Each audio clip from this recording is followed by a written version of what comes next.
Hello and welcome to the agenda. I'm Ajay Kaul. In this program today, we will talk about China's latest provocation at the line of actual control in Ladakh sector.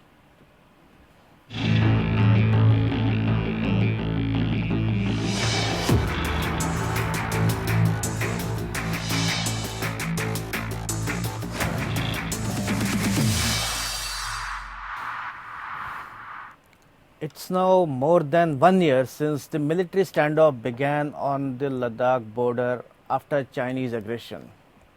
In this 1 year, several rounds of talks have taken place at various levels, but the standoff continues because of Chinese belligerence. Now, China has resorted to one more provocation by carrying out large scale military exercises close to the border. In this edition of the agenda, we will discuss provocation and the pending issue of de escalation. We have with us former Deputy Chief of Army Staff Lieutenant General Gurmeet Singh and retired Major General B.S. Asthana. But before we start our conversation, have a look at this small report. Over a year after launching military aggression against India in the eastern Ladakh sector, China continues to carry out provocative actions near the line of actual control. The latest is a large deployment of its troops and military exercises being carried out in the areas from where they transgressed into Indian areas last year. The Chinese troops are holding exercises at places from where they can reach the Indian front in a matter of few hours, according to the Indian government sources. The Indian Army is keeping vigil while watching the activities on the Chinese side.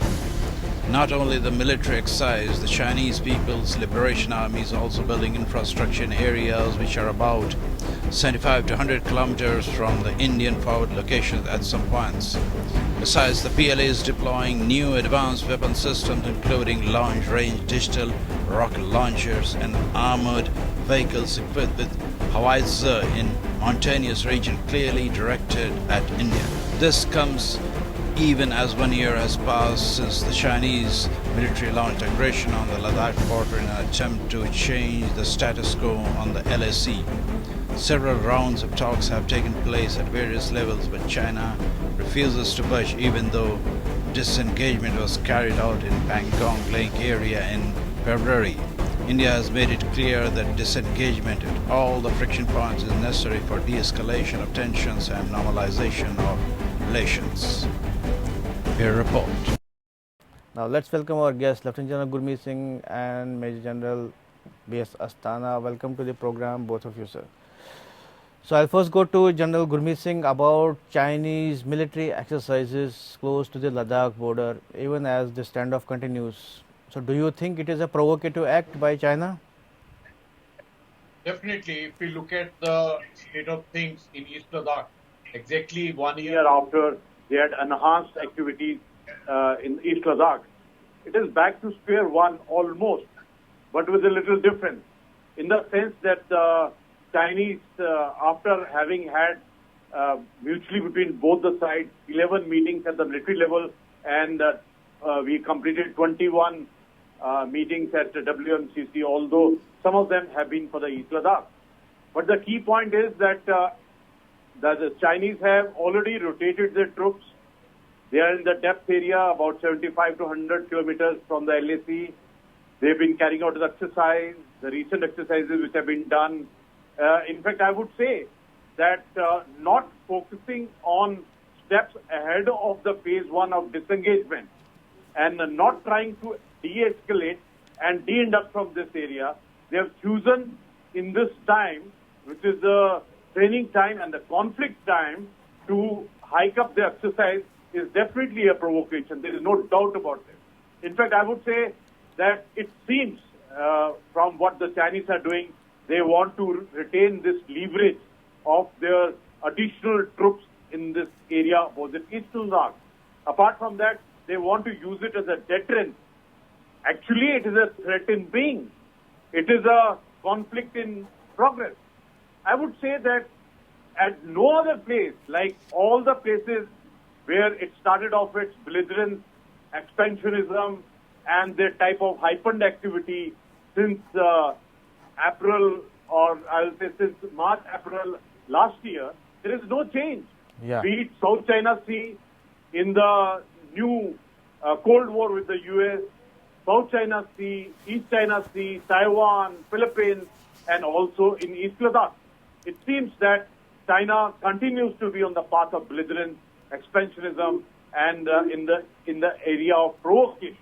In fact, if you look at it, diplomatic front also, it has turned more wolf than what it was earlier. Yeah. In fact, all these things indicate that we need to be absolutely alert, op ready, and I would say the difference since the last year is that we will not be surprised this year. That's the difference. In fact, what we had created in August last year, that advantage has slightly gone down. But at the same time, I would say we are op ready. I think monitoring, surveillance, and intelligence is in high grade. And we need to keep an absolute clear on China, what they do. We should never be surprised. We have no trust in PLA and the activities. I think that is the status as at the moment. Right. So I'll come back to you. So, General Asthana, I want to ask you about your views on this before we go further. China is in the habit of making the best use of pandemic to pursue its expansionism. And this was actually not the right time for them to have concentration and do exercises. Although this exercise they have been doing earlier also, and this exercise is about 150 kilometers in Shenzhen, which they have been doing for a couple of years. Overall plan is what they did last year. But now the surprise element is gone, as General Gurmeet brought out. So India knows here they are. India also knows what they are doing.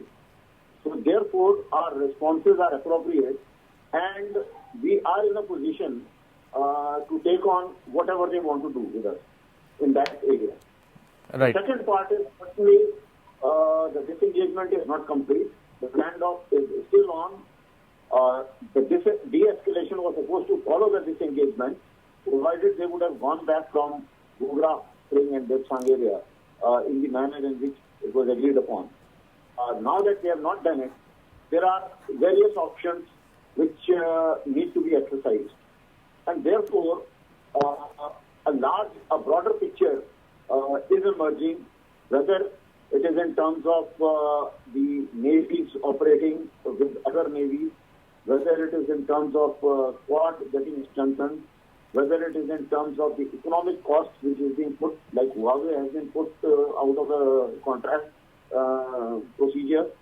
So these are the indicators which have been given to China that it is not business as usual.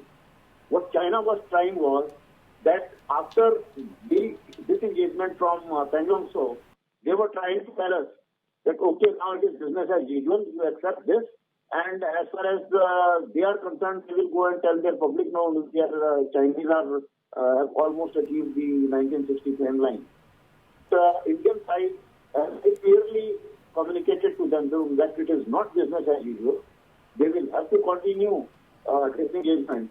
And if they pose a two-front situation for us in some manner, we are going to pose a multi-front situation for them in other manner.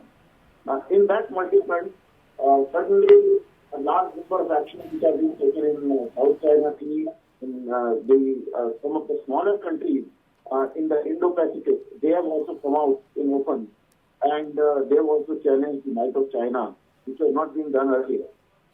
Yeah. And also the French Navy, the exercises, certain exercises, naval exercises, which are indicating that if need be, we may capture some of the islands, or not the islands, but the features which they were trying to call as islands to gain additional EEZ. So these are some of the indications which have been given to them.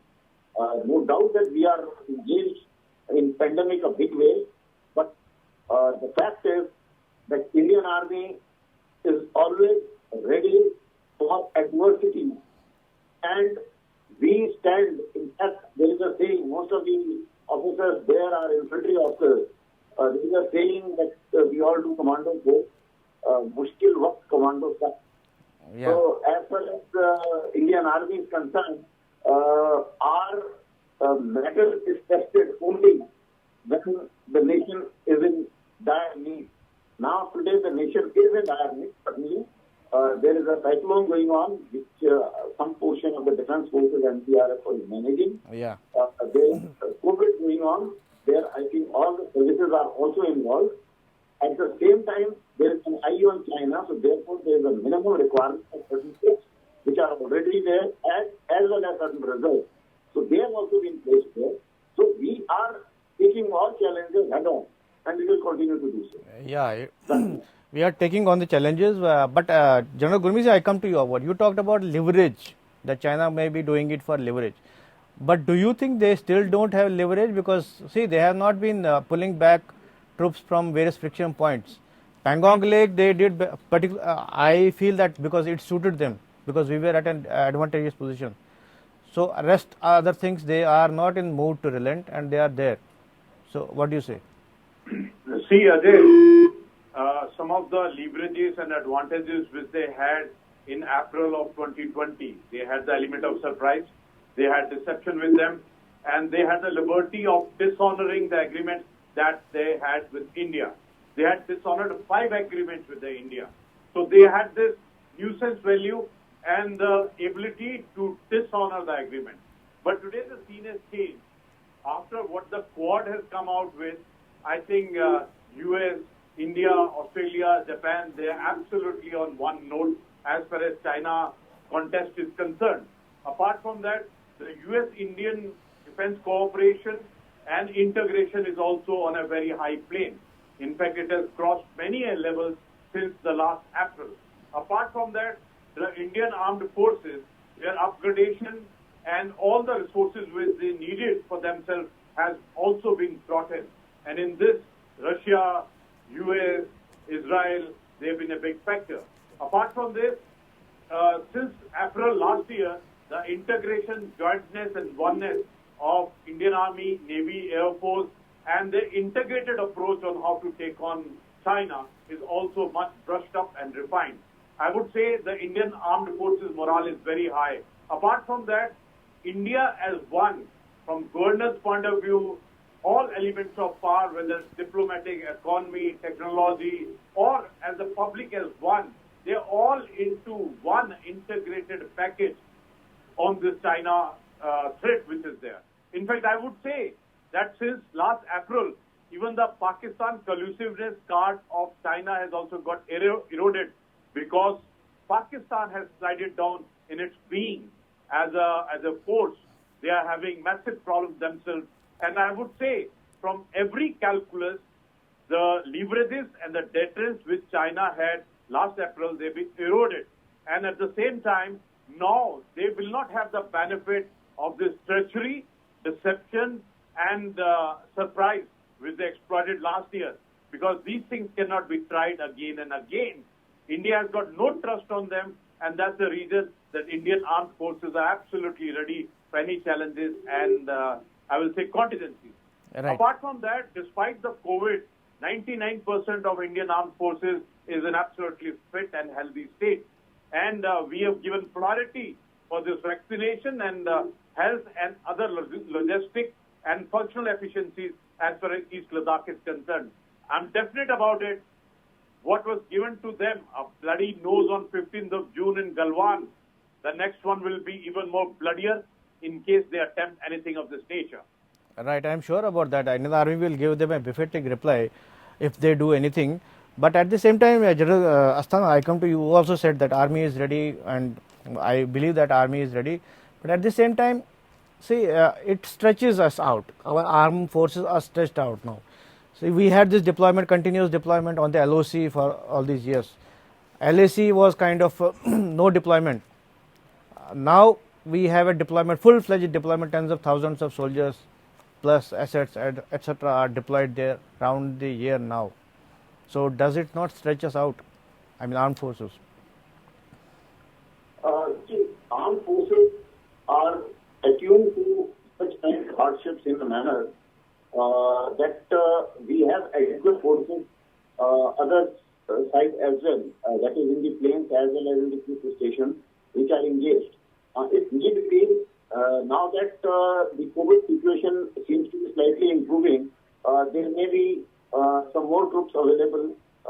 So I don't think that is a major concern. But I want to put the entire thing in a little broader strategic perspective. China has another problem of why they have to get the troops in Xinjiang. Now, after US withdrawal, there is a serious concern in China that the terrorists which have really got selected in Afghanistan, that is the IS as well as Al-Qaeda and some other terrorists. The terrorist group is ETIN, which used to be creating a lot of problems for them in Xinjiang. Now, earlier, since these USA troops were there, they were slightly under control. But now, every day, the Chinese papers are talking that Xinjiang is under threat and we are likely to face major problems as far as terrorists are concerned. And the Uyghur problem will be reignited by the ETIN. And ISIS was certainly very clear, irrespective of China can keep explaining and keep putting videos in the rest of the world. But ISIS was very clear that Uyghurs are being harassed and I have to take a revenge. And this is what Baghdadi had said and this is what subsequent leaders had said. Now, they have got a little more elbow room in Afghanistan. So, therefore, they have another agenda because they had some deployment. They had actually told Afghanistan to deploy certain troops. There is a Videocon corridor which combines Afghanistan with Xinjiang. Now, in that corridor, there were almost 2 odd brigades which were deployed by Afghanistan. Now, Afghanistan is also stressed out and Afghan forces are stressed out. So now, the Afghan forces may be perhaps sailing out from there and the Chinese have issues now.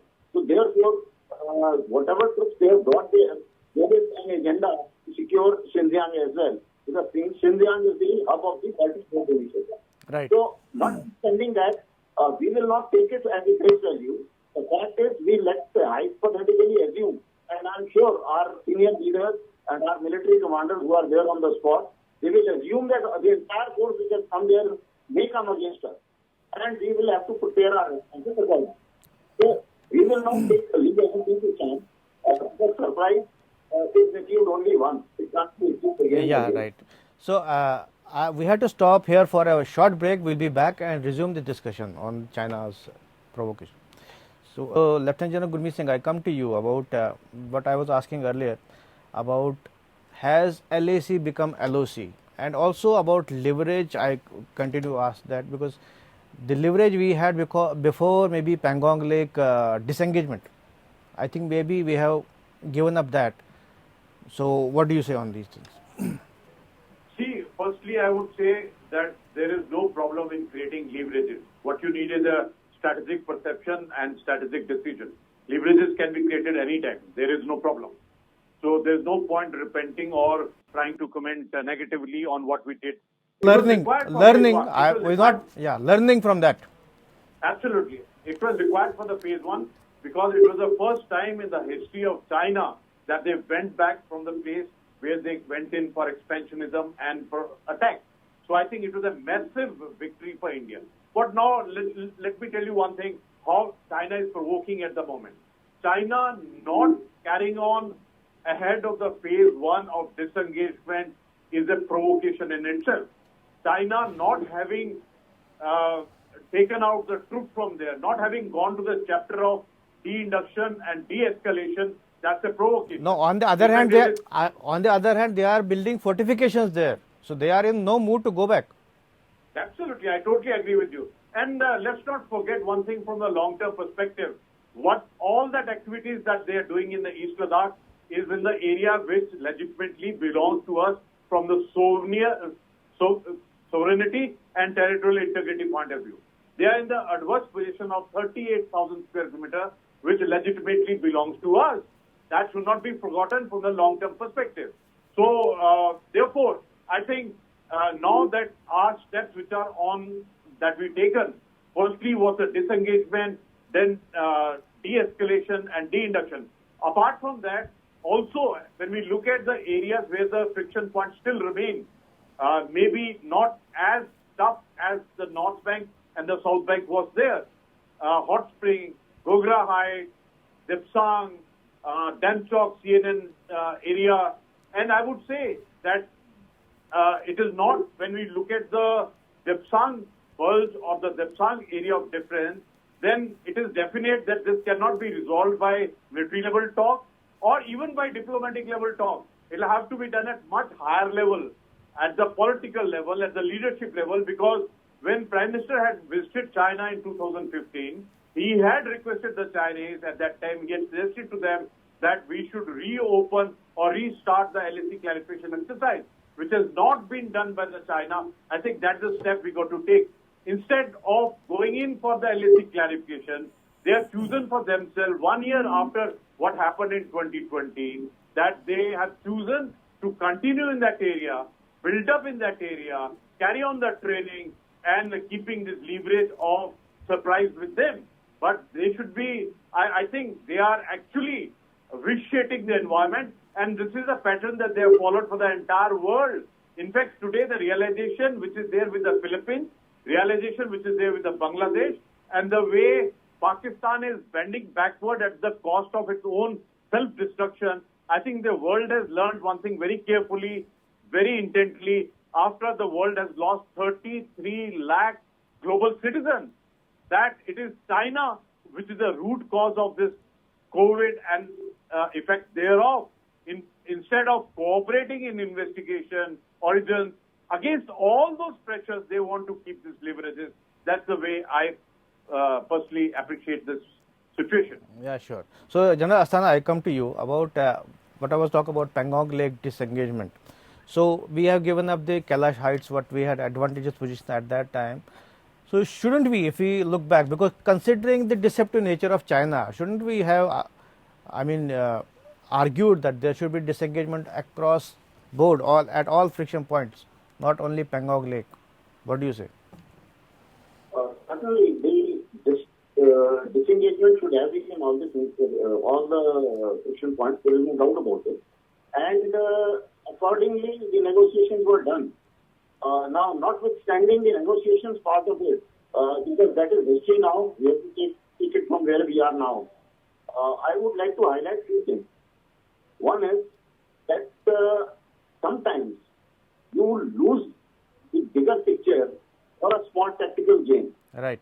Now, in case of China, they are losing out a bigger picture and a bigger strategic advantage which they erstwhile had a little earlier. For example, today, if you see, other than 3 to 4 bankrupt countries, nobody is standing with China. The global anger is against China. The whole world does not believe China. Even Pakistani population, when asked whether you would like to have Indian vaccine or Chinese vaccine, they said, no, we want to have Indian vaccine. Pakistan was their so-called ironclad brother or whatever.